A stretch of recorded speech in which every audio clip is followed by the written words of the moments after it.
რა ვიცი, იმდენჯერ ილაპარაკეს იმის შესახებ, რომ ჩელიაბინსკში ხო არ გინდათ გაიღვიძოთ, ჩელიაბინსკში ხო არ გინდათ გაიღვიძოთ, რომ თელმა დასავლეთმა მეგობრებო ჩელიაბინსკში გაიღვიძა. ისეთი გაცხადებები კეთდება ამერიკის შეერთებული შტატებიდან, ეგეთი გაცხადებები ვიარ გავიკეთებია ამ გადაცემაში, ისედაც გვაბრალებენ პრორუსობას და იმას რომ კრემლის აგენტები ვართ, მაგრამ არ ვიცი, ეხლა ტრამპზე ვერ იძახიან რომ კრემლის აგენტია და პუტინის აგენტი, მაგრამ ლანძღვა და თათხვა გამოწერილი აქვს ტრამპს. და ყველაზე უფრო მიხარია ის, რომ აი ჩვენ რო გვდებდნენ ეს სლავა უკრაინშიკები ბრას, რომ თურმე ჩვენ უკრაინისტვის ცუდი გვინდა, რომ ჩვენ სამშობლოს მოღალატეები ვართ, რომ ესე იგი ამ ომში მხარს არ უჭერთ უკრაინელებს. დღეს ტრამპი პირდაპირ ადანაშაულებს ზელენსკის, რომ ის ფული, რომელიც გამოყოფილი იყო ომისთვის, მის მიერ მითვისებული იქნა, რომ მან მიიყვანა ქვეყანა დანგრევამდე. ანუ ის განცხადებები კეთდება, რასაც ჩვენ 3-4 წლის წინ ვაკეთებდით ამ განცხადებებს, ჯერ კიდე ზელენსკი სანამ მოვიდოდა ხელისუფლებაში, მანამდეც უკრაინის ხელისუფლებას დაღუპვისკენ მიყავდა ქვეყანა.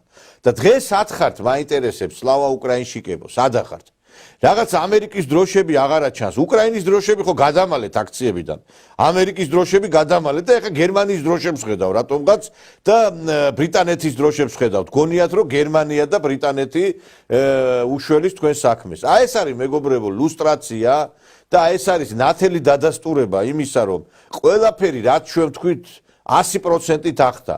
მე ვთქვი გახსოვთ ალბათ რომ მოვა დრო და ზელენსკის თავისივე ხალხი ფეხები ჩამოკიდებს მეთქი და მართლაც ეს დღე აღარ არის შორს და ესეც მოხდება და ტრამპი რომელზეც თქვენ ლაპარაკობდით ადრე რომ აი ორპარტიული მხარდაჭერა აქვს ზელენსკის ორპარტიული მხარდაჭერა გვაქვს ჩვენ ეხლა სად არის ეს ორპარტიული მხარდაჭერა მაინტერესებს იმ დღეს ეხა გუშინ უსმენდი ეს გუბოზ სანიკიძე გამოვიდა და ლაპარაკობდა ახლა იმას არ იტეხავენ ეხლა ნიხს და ამბობენ რომ ნუ ამერიკა კი ეხლა განუდგა მაგრამ ევროპასაც დიდი ძალა აქვს ეხლა უკვე ევროპისკენ გადავიდნენ ეხლა ტრამპის გინება და ტრამპის ლანძღვა გამოწერილია და ეხლა ამათ გონიათ რომ ამ ესე იგი გერმანია და საფრანგეთი უშველის უკრაინას არავის არ სიამოვნებს უკრაინის დაღუპვა და სამწუხაროა რომ ამხელა დიდი ქვეყანა ბეღელი იყო უკრაინა მართლაც და არ ვიცი ეს იყო უმდიდრესი ქვეყანა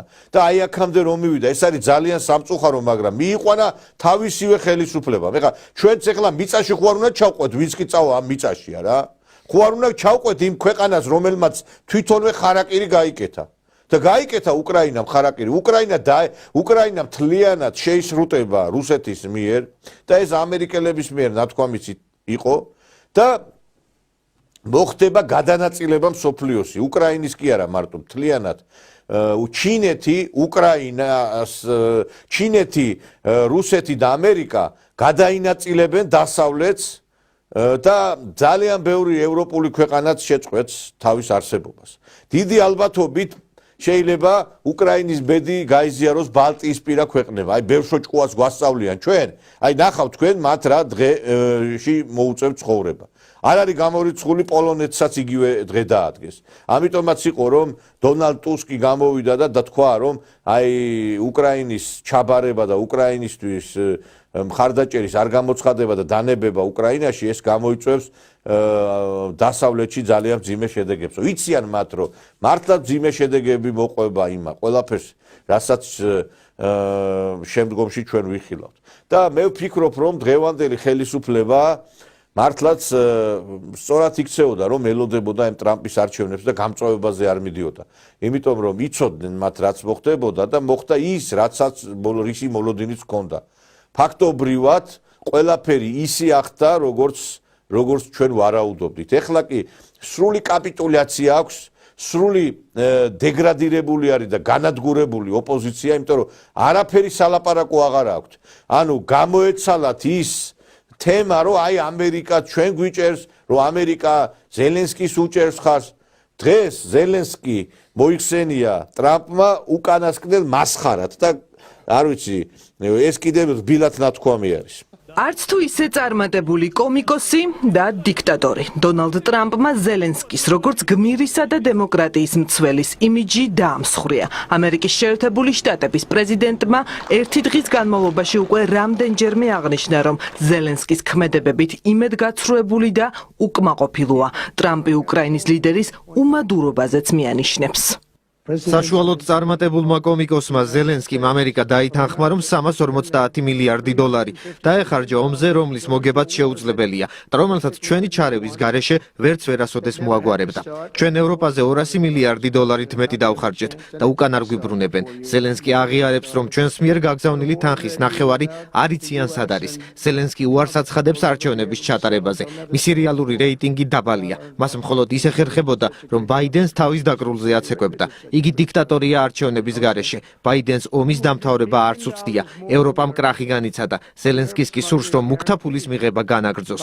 ომს ვერ დაამთავრებ მხარეებთან საუბრის გარეშე. ის კი 3 წელი არავისთან საუბრობდა. ტრამპმა კიევი მისი სახაზინო დეპარტამენტის მდივნისადმი უხეშ მოპყრობაშიც დაადანაშაულა. ზელენსკის ადმინისტრაციას დაემუქრა და უკრაინაში არჩევნების ჩატარება მოითხოვა. ეს ომი ევროპისთვის უფრო მნიშვნელოვანია, რადგან ჩვენ რუსეთისგან ოკეანე გვაშორებს. თუმცა ჩვენს მიერ დახარჯულ ფულს უკან არ გვიბრუნებენ. ამიტომ შევთანხმდით იშვიათ წიაღისეულზე. სკოტ ბესეტმა სახიფათო გზა გაიარა და ჩავიდა კიევში შეთანხმების გაფორმებისთვის. მას უხეშად მოექცნენ, უარი უთხრეს. ზელენსკის კი ეძინა და ვერ შეხვდა. ვფიქრობ, ამ შეთანხმებას გავაცოცხლებ. თუ არა და მას აღარ მოეწონება ის, რაც შემდეგ მოხდება. უკრაინაში დიდი ხანია არჩევნები არ ყოფილა და დროა ჩატარდეს. ზელენსკის გმირის ნიღაბი ჩამოხსნა ილონ მასკმაც. მან X-ზე გააზიარა სტატია, სადაც ნათქვამია, რომ ვიდრე ფრონტზე ბავშვები იღუპებოდნენ, ვოლოდიმირ ზელენსკი მეუღლესთან ერთად ვოგის ფოტოსესიაზე პოზირებდა. მასკმა ზელენსკი უკრაინის ციხეში ამერიკელი ჟურნალისტის გონსალო ლირის მოკლაშიც დაადანაშაულა და მისი, როგორც პრეზიდენტის მანდატი ეჭვქვეშ დააყენა. ზელენსკი უკრაინელი ხალხის ნებას ვერ წარმოადგენს, თუ კი პრესის თავისუფლებას არ აღადგენს და არჩევნების გაუქმებას არ შეწყვეტს. სიტყვათა ომის მიუხედავად ზელენსკი ამერიკის პრაგმატიზმსა და იმ ევროპელ ლიდერებზე ამყარებს იმედს, რომელთაც მის ლეგიტიმაციაში ეჭვი არ შეაქვთ. იმედი მაქვს უკრაინელების ერთიანობისა და სიმამაცის, ევროპის ერთიანობის და ამერიკის პრაგმატულობის.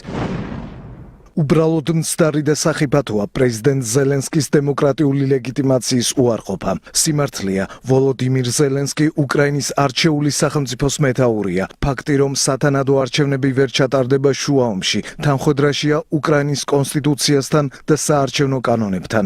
სხვას არავინ უნდა ამტკიცებდეს. ზელენსკის დიქტატორად შერაცხვას არც გაერთიანებული სამეფოს პრემიერ-მინისტრი ეთანხმება, თუმცა ილონ მასკის სოციალურ ქსელში აქტიურად წერენ იმ არგუმენტს, რომ უკრაინის პრეზიდენტი დიქტატორის სტატუსისთვის საჭირო ყველა კრიტერიუმს აკმაყოფილებს, რადგან მან გადადო არჩევნები, აკრძალა ოპოზიციური პარტიები, დაიჭირა ოპონენტები, მედია კი ხელისუფლების კონტროლს დაუქვემდებარა. ეს არის განაჩენი ტრამპის მიერ გამოტანილი განაჩენი, არა მარტო ზელენსკისათვის, არამედ აი იმ შოლცისათვის, მაკრონისათვის, იმ დასავლეთის ლიდერებისათვის, რომლებიც ხვალ უკვე აღარ იქნებიან ხელისუფლებაში და ეხლა მათი ეს წყავწყავი და მათი ერთგვარი მხარდაჭერა ზელენსკისადმი, ეს არის უბრალოდ სიმართლე რომ გითხრათ, აი ორთქლის გამოშვება და არ ვფიქრობ, რომ ყველაფერი ნათელი არის, დასრულებულია, ნაცმოძრაობაც დასრულდა ამ ყველაფერთან ერთად. იმიტომ რომ აი გახსოვთ ეს ამერიკული დროშები, ტრამპი დრო თითქოს მხარს უჭერს მათ და აი იმ პოლიტიკას, რომელიც წარმოებს, ყველაფერი დამთავრდა. ამით ჩვენც დავისვენებთ, სოფლიოც დაისვენებს და ყველა დაისვენებს, იმიტომ რომ აი გასაგებია უკრაინელებისთვის ძიმე იქნება, მაგრამ საქართველოს გადარჩენილი არის. აი ის რომ ნერვიულობდით თქვენ და შიში გქონდათ, აი ხვალ რაღაცა იქნება, დამთავრდა, აი ყოველგვარი ეჭვები ხვალინდელი დღისა, ყოველგვარი მოლოდინი იმისა, რომ რაღაცა ცუდი მოხდება, ამით დასრულდა, იმიტომ რომ გამოეცალა ყველანაირი ძალა, ოპოზიციასაც საქართველოში და მსოფლიოშიც ის პროცესები წავა, რომელიც პირიქით გააჯანსაღებს ყველა პროცესს, რომელიც უნდა წარიმართოს ქვეყნების დემოკრატიზაციისაკენ. დღეს უკრაინაში არის მართლაც კაციჭამია რეჟიმი, რომელიც ანადგურებს თავად უკრაინელებს და ყოველი დღე არის არნახული მსხვერპლი უკრაინისათვის და ამაზე აღშფოთებული ეხლა რაც ხდება მსოფლიოში ამერიკის შეერთებული შტატების პრეზიდენტზე გაბრაზებული ჩვენი ოპოზიციის ლიდერები, აი ნახეთ რა განცხადებებს აკეთებენ ძვირფასო მეგობრებო. დასავლეთები თავისუფალი სამყაროს ლიდერის წინააღმდეგ. ამერიკული Facebook-ის ქართული გვერდი ამერიკის ახალი პრეზიდენტის კრიტიკამ მოიცვა. ოპოზიცია და მისი მხარდამჭერები სრულ ისტერიაში არიან. მას შემდეგ რაც დონალდ ტრამპმა ვოლოდიმირ ზელენსკიმ მწვავედ გააკრიტიკა და დიქტატორად მოიხსენია. ახლა ოპოზიციურად განწყობილ ქართულ საზოგადოებაში ყველა გლობალური პოლიტიკის ექსპერტია. პოლიტიკოსიც, აქტივისტიც, NGO სექტორის წარმომადგენელიც, მწერალიც და მუსიკოსიც კი. მეგობრებო, ტრამპი არის ცუდი სიზმარი. ვოლოდიმირ ზელენსკი არის თავისუფლების, დემოკრატიის და ცივილიზაციის ფარი და მთავარი დამცველი. დიქტატორი არის პუტინი, რომელმაც ყველა ოპონენტი ფიზიკურად გაანადგურა და არჩევნებს მართლა არ ატარებს. შენი პუტინის ჩმორი და უსამართლო დედა. ქართული ტრამპისტებისგან ვისმენდი, კამალა სულედია. აი ახლა ხომ ყავთ ჭკვიანი. კამალა რომ სულედი ყოფილა და ეს დოღრიალა პოპულისტი ჭკვიანი. კონსპირაციები იმის თაობაზე, რომ ტრამპი კაკებეს აგენტია, რუსებს ნაყიდი ყავთ, კომპრომიტირებულია, საინტერესოა და გამორიცხულიც არაფერია. ვიცოდი რაც იყო ტრამპი, როცა პირველად გამოჩნდა არჩევნებში სიცილით მოუკვდი ამას სერიოზულად ვინ შეხედავს მეთქი. პანდემიის დროს გამოჩნდა რომ უბრალოდ უვიცი და ხეპრეა. ძალიან დიდი იმედი მაქვს რომ ამერიკა არ არის ხიხოსტანი და ამ ასაფეთქებლად გამზადებულ შამპანიურებს გაუკეთებენ აქ ხიხოს და იქ კოცის უჟღალეს მიმინოს. ოპოზიციის სითამამე სოციალურ ქსელში რჩება. ტელეკამერების წინ კი ისინი თავშეკავებას ირჩევენ და მხოლოდ იმის თქმას ბედავენ, რომ დონალდ ტრამპის პოზიციას არ იზიარებენ. ამერიკის შეერთებული შტატების პრეზიდენტის ყოველდღიური განცხადებები არის მისი განცხადებები. ფაქტი არის ერთი, რომ უნდა დამყარდეს უკრაინას მშვიდობა. როცა პირველად წაიკითხეთ დონალდ ტრამპის განცხადებას, რაც ზელენსკის უწოდებდა დიქტატორს, როგორი იყო თქვენი რეაქცია? ჩემი რეაქცია არის ის, რომ თავარი არის რა შედეგი დაიდება. მე არ ვიზიარებ და არც ჩვენი გუნდის არც ერთი არ იზიარებს ამ განცხადებებს. ოპოზიციურ ისტერიას პირველმა კანონმდებელმა სახელი უკვე დაარქვა. შალვა პაპუაშვილი ანტი-ამერიკულ კამპანიას ეწერს. ყველა ანტიქართველი რა უცბად აღმოჩნდა ანტიამერიკელი. უფრო ვრცლად ამ თემაზე სახელისუფლებო გუნდის სხვა ლიდერები საუბრობენ. მართველი პარტია მიიჩნევს, რომ ტრამპის მიერ დიპ სტეითისთვის გამოცხადებული ომის პირობებშიც კი ქართული ოპოზიცია გარე დაკვეთებს ვერ ელევა. ამიტომ ეხლა არ ვიცი რა სასაცილო ფრაზები იხმარეს. ხიხოსტანი ეს ლანა გალდავარო ტრამპის ადმინისტრაციის შეფასებას დაიწყებს და ეს მეგა დივა ჩვენი მომღერალი მაია დარსმელიძეც რო გაპოლიტიკოსთა, ესე იგი ვის ებძვით თქვენ? ესე იგი ბიძინას ხო ებძვით?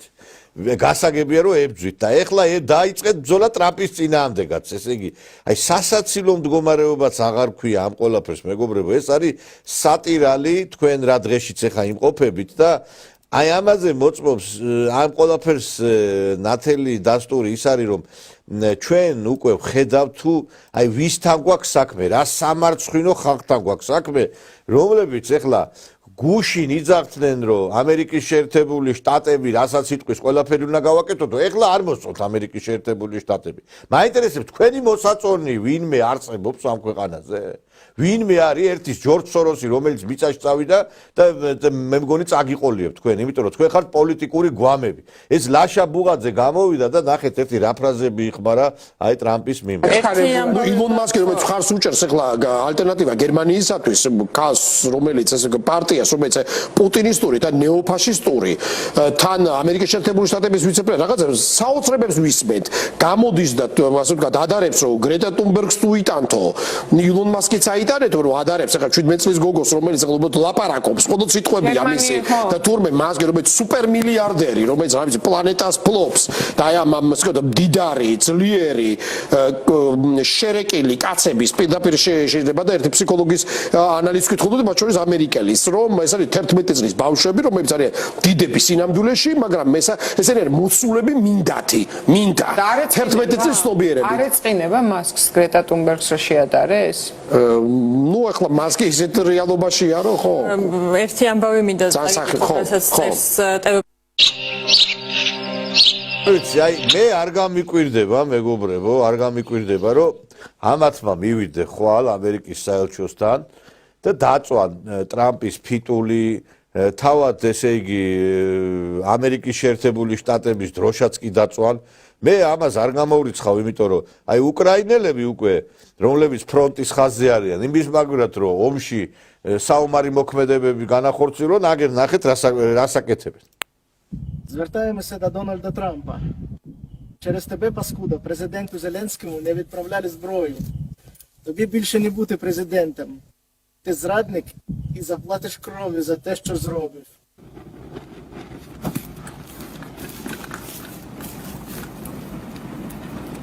Слава Україні!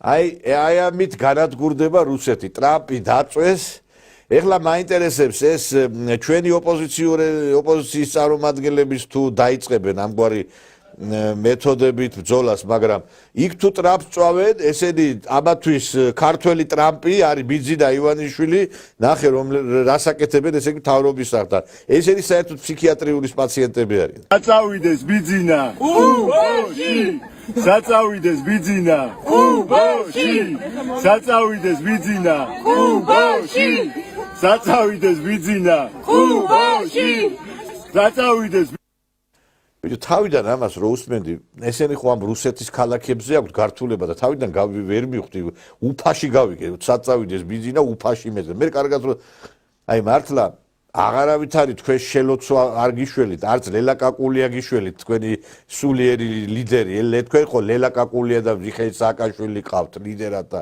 აი ეს რაღაცნაირად სამარცხვინო ხალხი და მე ვფიქრობ რომ ესენი უკვე არიან ფსიქიატრიული პაციენტები საქართველოში 10 ფსიქიატრიული კლინიკაც რო გაიხსნას არ ეშველება ამათი არაფერი არ გეშველებათ მეგობრებო იმიტომ რომ აი ახლა აი ამას რო ადამიანი იკადრებს რომ თავრობის ახთან მივლენ და საწავიდეს ბიძი და კუბოშიო რო იმაშვებიან და ის ოლეს რო იმღერებს კიდე მთელი ესე იგი მიტინგი მართლა ოლე კი არა და ის რაც რითაც აბოლოებთ მაგ თქვენ სამარცხვინო სიმღერაც აი მაგი გაგიკეთეს აი ერთ ადგილას უკვე რა თქვენ საწოდავებო თქვენ რა და დრო ვერ ხვდებით და თან ეს ექსპერტებიც რო გამოდიან კიდე და ესე ფილოსოფოსები და რაღაცა ტყელ სიტყვებს იძახიან და ეს არის ყველაზე სასაცილო კიდე სასაუბრო დაუდეს წინ და ამას თავისი გონი ხო ასეთი შთაბეჭდილება იქნება ნამდვილად მაგრამ ნახეთ რაშია საქმე ტრამპი არის ბიზნესმენი ბიზნეს სტრატეგიები არის აბსოლუტურად განსხვავებული და პოლიტიკური სტრატეგიები და ბიზნესმენი ანუ შიდა ამერიკულ პროგრამებს მაგალითად უნდა დაზღვევა ასე შემდეგ და შემდეგ ხო მანიპულიროს მაგრამ რამდენადაც გამოქვეყნდა უკვე რეიტინგები თვის განმავლობაში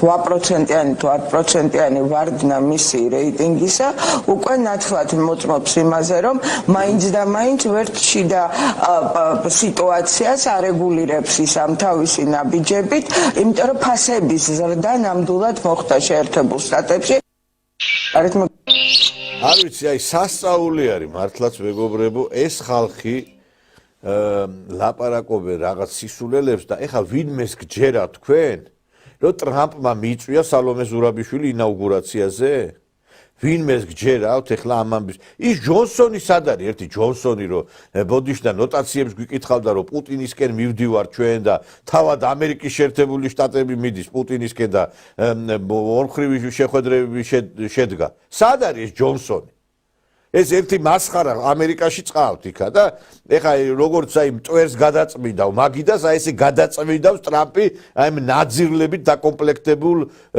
გარკვეულ აი ჯგუფს და ყველაზე სასიხარულო რა არის იცით რომ იცვლება პოლიტიკა საერთოდ ამერიკის შეერთებული შტატების არა მარტო ჩვენს მიმართ არამედ იგივე რუსეთის მიმართაც ეხლა რიჩარდ ნოლანდი გახსოვთ ალბათ მე ხა წარმოგიდგენთ ამ ადამიანს რომელიც აი რიჩარდ ნოლანდი იყო ამერიკის ელჩი საქართველოში და ეს ადამიანი იქნება რუსეთში ელჩი ამერიკის შეერთებული შტატებისა. სხვათა შორის ძალიან დადებითი მისია შეასრულა ნოლანდმა 2012 წელს იყო ეს ადამიანი ელჩი და ამ ტრამპი აპირებს რომ აი სწორედ ნოლანდი გაუშვას რუსეთში ელჩად. ესეც ბევრ რამეზე მეტყველებს თუ კი ელჩების ისტორიას გადავხედავთ, აი ყველაზე ნორმალური ელჩი და ყველაზე აი ესეთი საღად და აი სახელმწიფოებრივად და საქართველოს მიმართ კეთილ რა ვიცი კეთილის რახვები ქონდა და ნამდვილად ჩვენი ქვეყნის მიმართ პატივისცემა გამოხატა იყო რიჩარდ ნოლანდი. და ეს ელჩი ახლა რუსეთში ეს არის კიდევ ერთი ნათელი დასტური იმისა რომ ხვალ გუში რაც იყო ის აღარ იქნება. დაალაგდება სიტუაცია არა მარტო საქართველოსა და ამერიკის შორის არამედ რუსეთთანაც აი ეს მწვავე ურთიერთობები რაც იყო ისიც წარსულ ჩაბარდება და ეს ჩვენზეც აისახება რა თქმა უნდა.